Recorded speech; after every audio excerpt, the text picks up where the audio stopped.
Hey there. Now today we are going to discuss about cardiac cycle.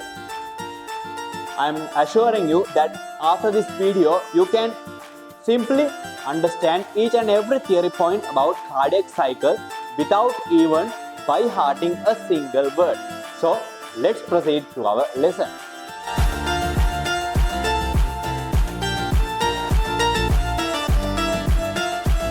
Cardiac cycle refers to the sequence of events occurring within a complete heartbeat. This cardiac cycle could be categorized under three stages. They are namely atrial systole, ventricular systole, and complete cardiac diastole. First of all, let's understand some specific scientific terms in this lesson. Firstly, systole and diastole.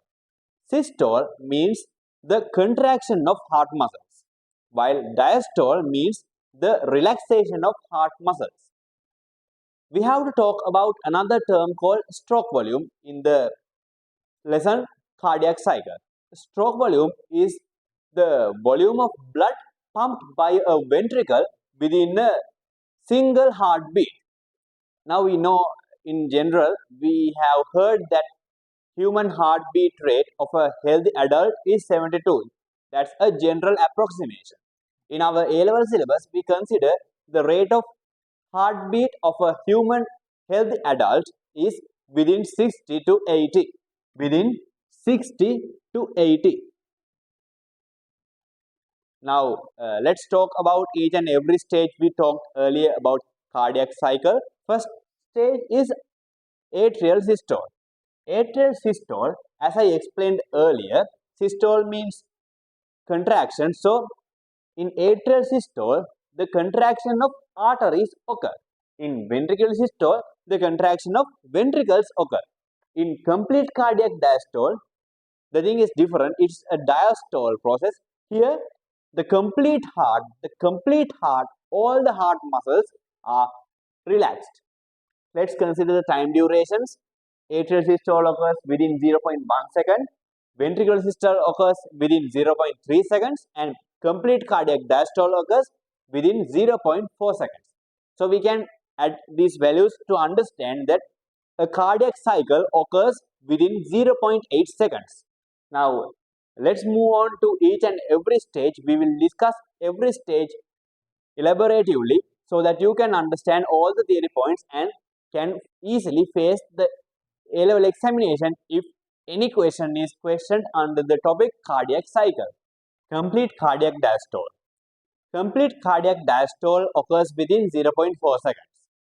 In this phase, as I discussed earlier, all the heart muscles, that means all atria and ventricles, are relaxed. So, blood returns to the heart in this complete cardiac diastole. Oxygen poor blood reaches to the heart from superior and inferior vena cava and gets filled into the right atrium. Then pulmonary veins bring oxygen rich blood into the left atrium. Due to the accumulation of blood into the atria, the pressure in atria becomes higher than pressure of ventricles. Then the AV valves, the atrioventricular valves between atria and ventricles opens. Due to this, oxygen rich blood and oxygen poor blood flows passively from atria into ventricles. The most important word, blood flows passively from atria into ventricles due to the opening of AV valves. So, within these 0.4 seconds, the blood flow occurs from inferior vena cava and superior vena cava into the right atrium, from left and right pulmonary veins into the left atrium, and along a pressure gradient from atria into ventricles. Atrial systole. Atrial systole lasts for 0.1 second. Within this time period, the remaining blood in the atria flows into ventricles. I will explain the process. In atrial systole, when blood fills into the atria, as I discussed earlier, a trigger is generated to stimulate the SA node. From the SA node, an impulse is passed along the myocardium of both atria. This impulse results in moving of the remaining blood which was not sent passively in the earlier stage. I discussed earlier in the complete cardiac diastole, a part of the blood filled in the atria moved passively into the ventricles. Now I am discussing atrial systole. Within this stage, the blood which was not sent to the ventricles, that means the blood remaining after complete cardiac diastole, is completely swept into the ventricles. This process only takes 0.1 second. Ventricular systole occurs for 0.3 seconds. Wave of contraction triggered by the SA node reaches the AV node. After reaching the AV node, it triggers another wave from the AV node that sweeps along the ventricles. The contraction wave passed by the AV node passes in an order across the AV bundle, the bundle branches, and the Purkinje fibers.